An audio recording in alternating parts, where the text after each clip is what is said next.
spiritual gangsters!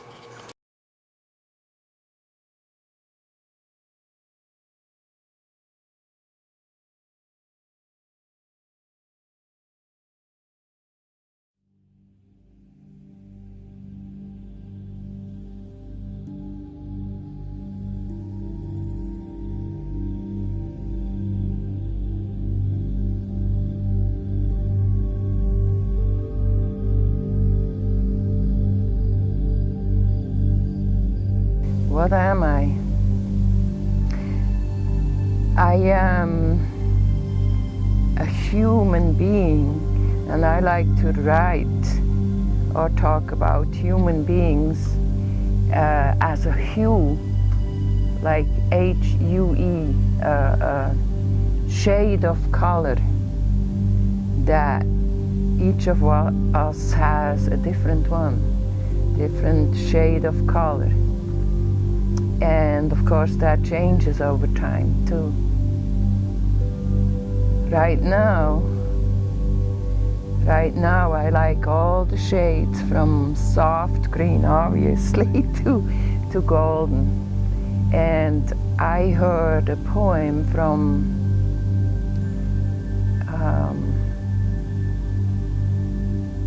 it was not Rumi. Forgive me, the name escapes me right now, it will come later, but anyhow it said that green is the hue of the future. And we are right now in springtime, and so you see all these gold green hues around you, and for me that's a color of faith, the belief that, and the knowing and the experience that something new is growing out of the old and dead. And that's a beautiful thing. So a human in this great global family of human beings that are, by God, not all of this earth. You know, a lot of us came from the stars. I had actually a pretty hard childhood. It was pretty harsh in the sense of probably like a lot of children on this planet. I felt estranged, I felt alone, I felt abandoned, I felt, what am I doing here? I felt like I was left at my parents' doorstep by gypsies, and so I would always run back to gypsies. But one of the blessings, it was twofold.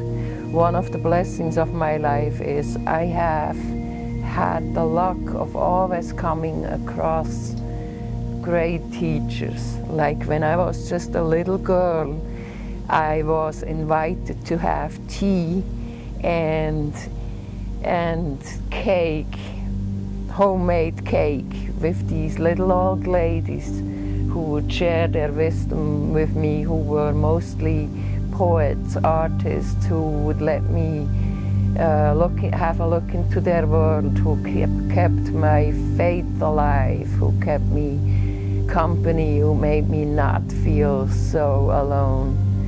That was one part of it, and the other part came with that, because in order to go seek out those people, I had to go Wednesday night over there to my auntie, as I called them, you know, in her beautiful little yard. And so I had to walk along the railroad tracks and up along the pond and back to her house. And on those pathways, I learned that the other big force that is here for me always is Mother Nature. You know, there are beautiful trees with blossoms, there are little birds, there are mosquitoes singing their little humming song, there are bees that carry pollen home. Mother Nature kept me alive too, so my advice that I would give to children anywhere in the world is always seek, you know, the arms of the mother. She will always embrace you, and seek older elders that are willing, and all too willing and gladly share, you know, their pearls of wisdom with you.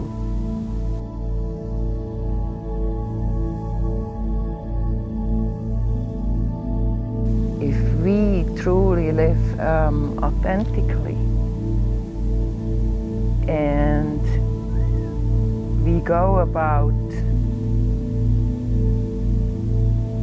being a living statement of our own truth, no matter what that looks like, no matter where that is, that to me is a significant statement of an awakened human being.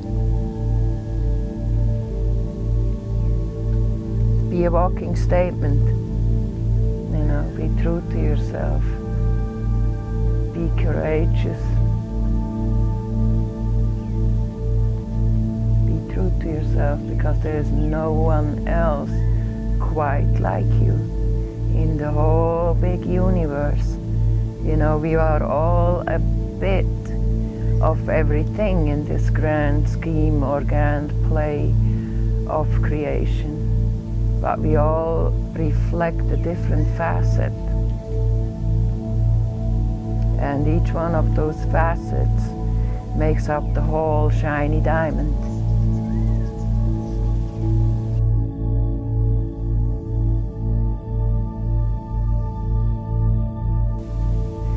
The purpose of my life, and maybe even of everyone's life, if we were really truly remembering our original assignment, is to be a light, a vessel for the light. And through that light, we make the whole presence of the light in all universes stronger. But at the same time, we have to always be aware that the light exists only because of the opposing force of darkness that are just two poles of the same. And so we have to hone that light in the valleys of darkness sometimes. And I think that I'm a pretty good guide through those valleys because of my experiences through the lifetimes and my awareness of that journey. And that's the universal purpose. My own self-purpose is to be the highest representation, be the representation of my highest self, the highest one I can be.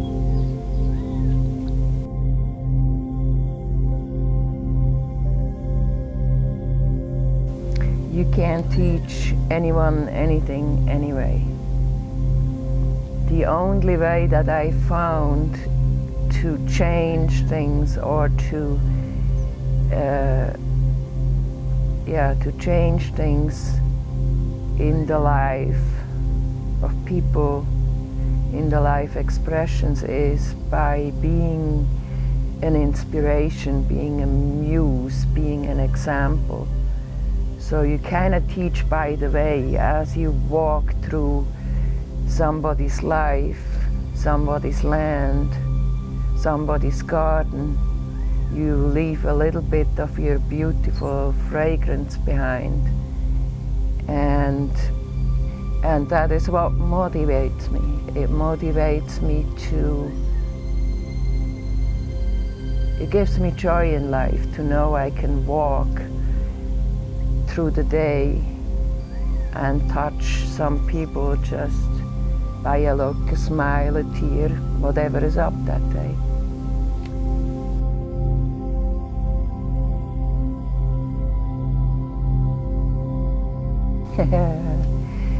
In the word important is the word port. which is the same as a haven. And so what is important is anything that you collect along your journeys through life that you can bring home, like the bees bring home the pollen. I see my life as somewhat of a journey through that, like collecting the pollen of wisdom, the pearls of wisdoms along my path, and bring that home.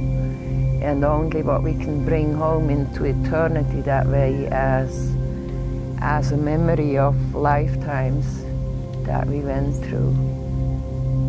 That is the only thing really important. Everything else is given. We come from unity, back to unity we go, and in between we are on our journeys through these gardens of Eden, and we collect.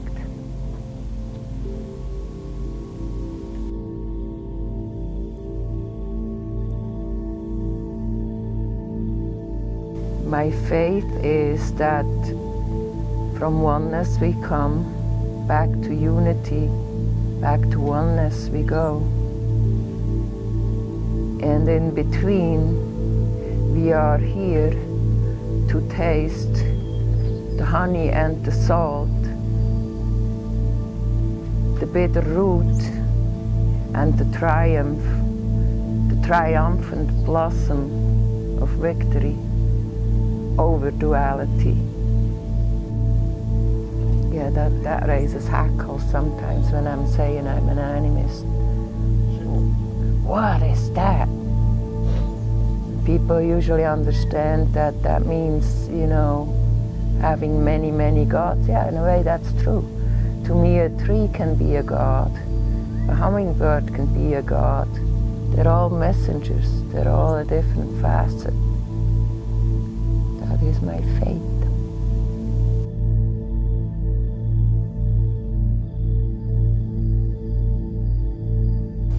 What am I most grateful for? Wow. You know, my life changed a couple years ago when I learned from a very dear, very big-hearted shaman friend. His name is Martin Brechtel, and he taught me to give 13 thank yous every night. And sure enough, when I started doing that, I found no reason really ever to go back to bed, to sleep distraught, because there is, even on a bad day, on a bad hair day, there is 13 things to be grateful for. But on top of that list, for me is pretty much always the same. I'm first of all grateful for my life, because without my life being given to me in this form, I would never know anything else. But that's followed pretty quickly by I'm grateful for the lives of my friends, for the ones that stand there and walk their talk, that are not afraid to be at the front lines, that are unique, authentic. I'm grateful for that. I'm grateful for my kin, for my brothers and sisters in spirit every day. Are you blown away yet?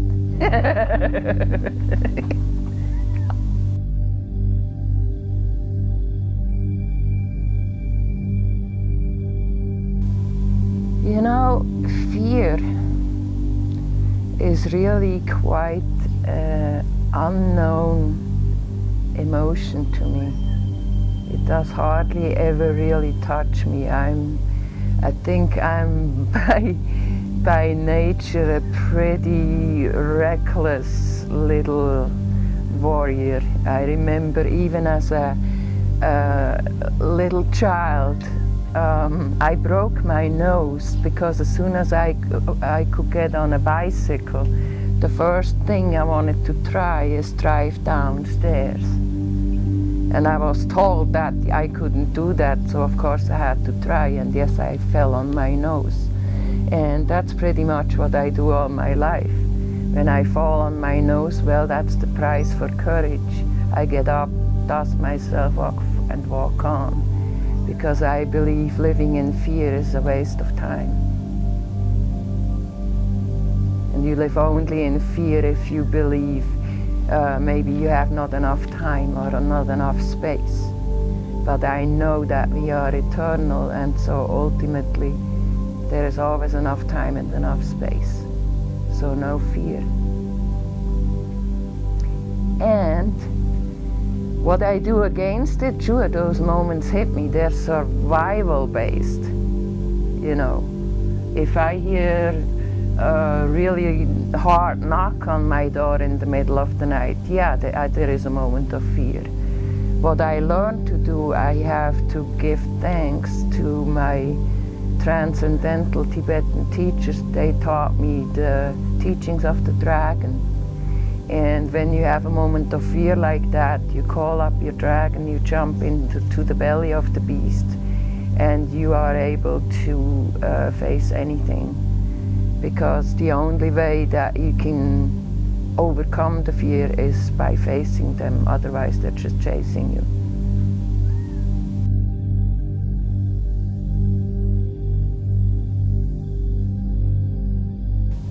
The big one. The really, really big one. Love.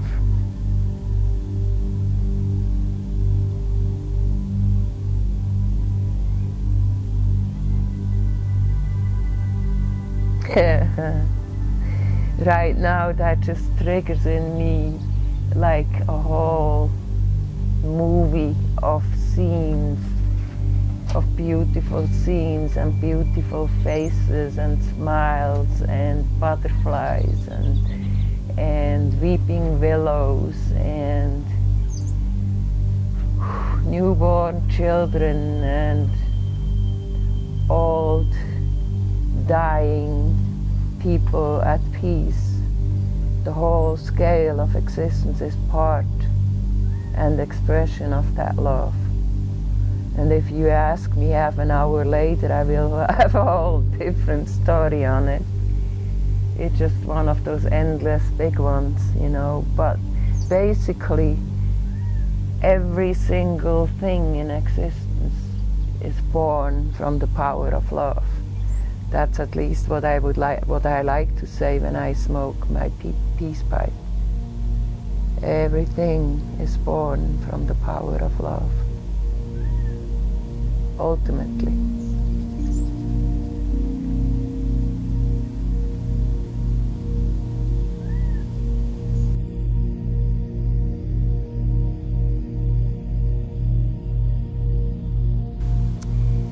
Well, the nature of my being is when I get asked questions by people who really care,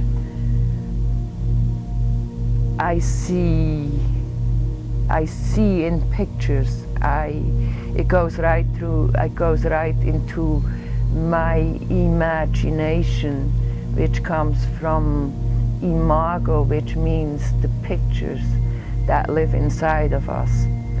So the picture that got triggered by the question, what is my most magnificent experience of my life, that I saw right away was this absolutely beautiful temple on the island of Bali.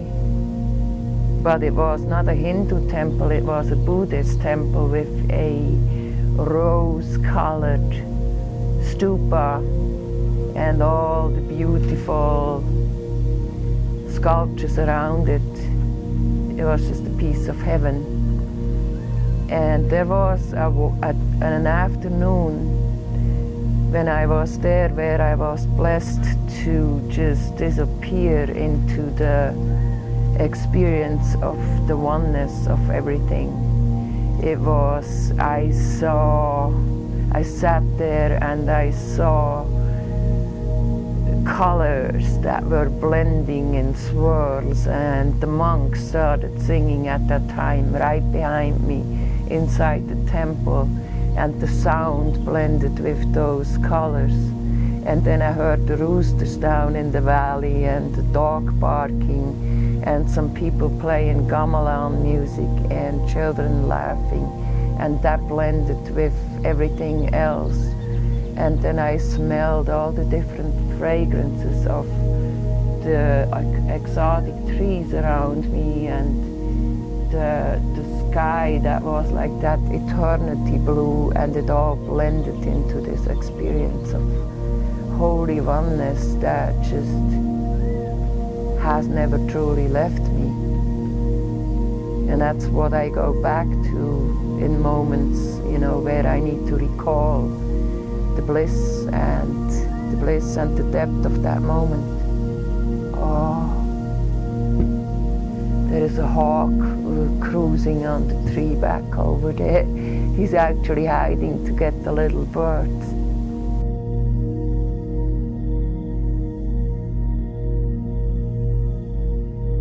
The rules of my life. Well, number one, I'm not very fond of rules and rulers, you know, but I do follow one rule in my life. The rule number one is do no harm. Whatever you do no harm. And the trick with that is, of course, we cannot always avoid that. As we walk our path, you know, we step on ants and we swat the fly and we eat the fruit and all of that, but do no harm intentionally. Walk in purity. There is one other rule that I personally, that's a universal rule. A personal one for me is when Mother Teresa was asked, when she won the Nobel Prize, they asked her what the secret of her life was. And she said, I leave every place a bit more beautiful than I found it. And I think that's pretty much it. Other than that, there are no rules, no universal rules, no general rules. Everybody has some of their own, you know, it comes with our existence in duality. But we know that they always change over time. And so, for some reason, I just saw a picture of my father who always said when asked, well, do it by the rule of thumb. The thumb is your will, you know. What you will into existence, you will have to be responsible for.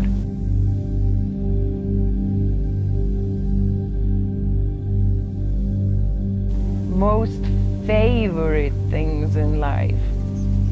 Well, that's kind of an oxymoron, because my most favorite things in life are not things. You know, they are the smile of somebody that walks by, the red flash of a bird that flies through my tree, a song I hear from across the valley. Just things of life, you know, things that lift your spirit. That all goes in that category for me. Things you can replace, but the signals of the universe, to smell the roses along your path, you should all never forget. That is what counts at the end. That's what we bring home again. The flavor of things, the essence of things, the fragrance of the last rose after a frost.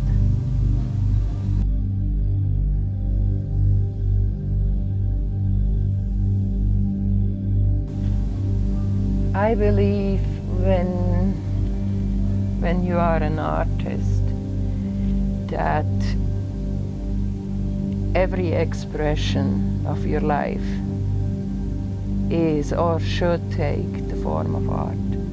How you walk, how you cook, how you sit with your friends. So art for me is only an extension of that, to expressions of the garden of our soul. And everybody's garden looks different. I like to look over the fences of people and see what they are creating, and I like to walk in my own garden and be surprised what comes through my hand, through my heart, through my voice, as an expression of the spirit of life.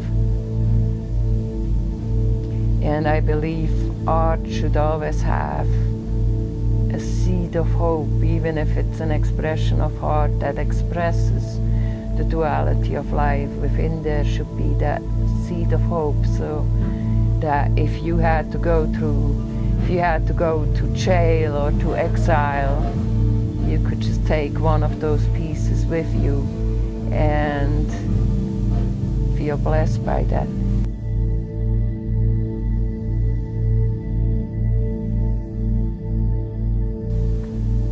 Oh, miracles.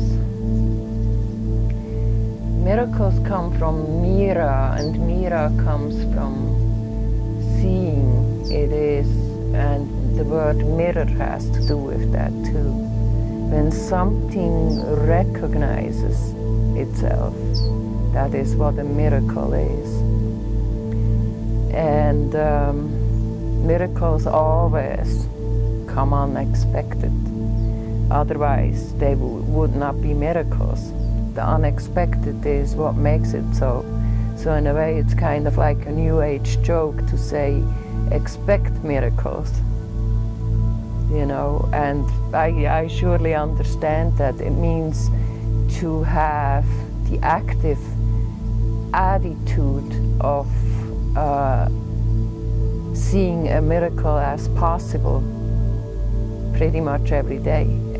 Pretty much every day it is a miracle that the sun returns every morning at a given time. It is a miracle that the moon and the stars appear at night. It is a miracle that it gets dark. It is a miracle that we have winter time where nothing seems to grow and everything looks stagnant.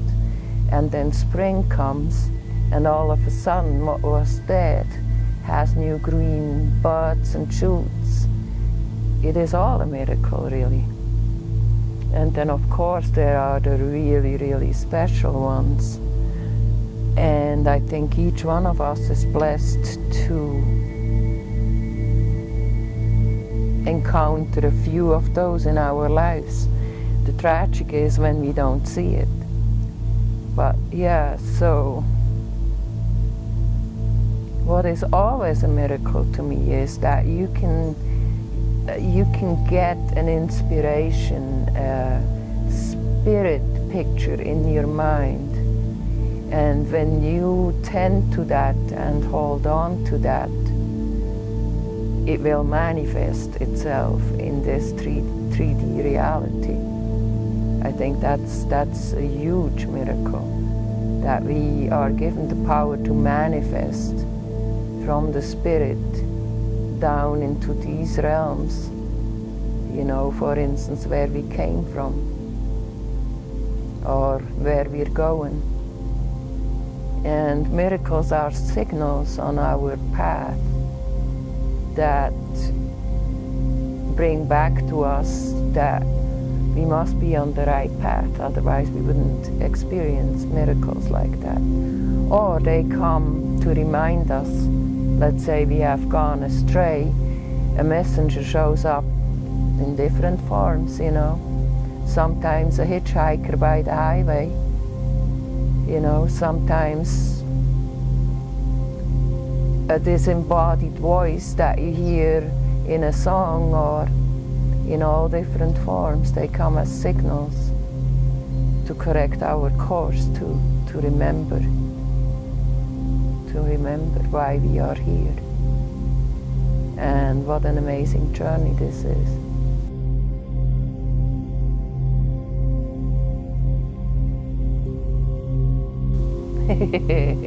You, people like you are keeping me sane. Oh, Sane actually has to do with soul too. What keeps me sane is everything that reminds me of my soul, of my immortal soul.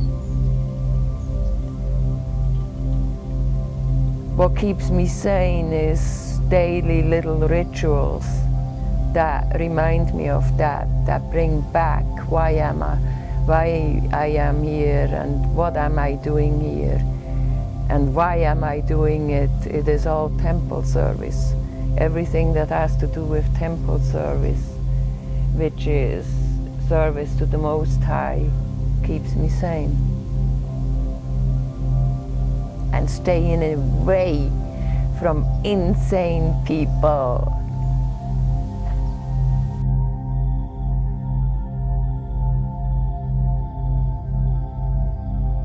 If you are surrendering to the Most High, by necessity, by universal law, you will manifest your most awesome reality. You will manifest your own Most High. So they go hand in hand. Surrendering and manifesting your reality go hand in hand. It's the left hand and the right hand. Yeah, the right hand sometimes doesn't know what the left hand is doing, but there is grace. And we stumble upon that grace. It is the universe has a vested interest in success. The universe wants to see itself, and therefore us little golden ants that crawl around on its mountains and valleys, success. And it says it all on my bumper sticker: if anything can go right, it will go right. Let's change that stupid Murphy's Law, whoever came up with that one. That just goes to nowhere. Nowhere. We don't want to go nowhere, so you follow the Most High, and that includes living your reality. You dedicate your reality to that, and reality will feed you back with surprising gifts.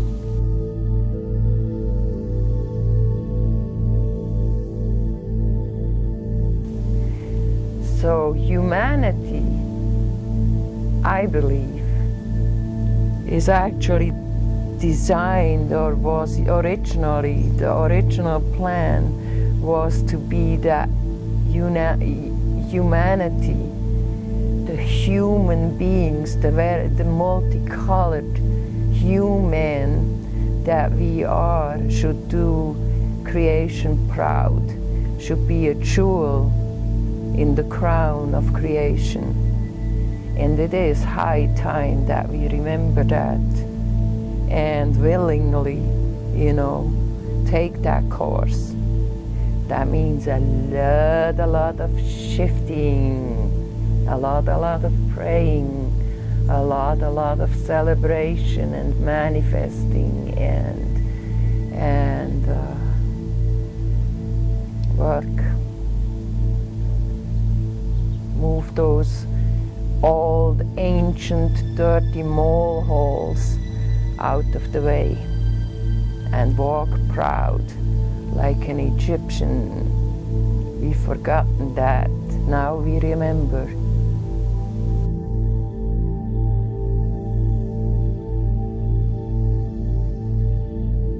A really sweet friend of mine once said, be careful what you touch in your life, because what you touch, you are here for, responsible for.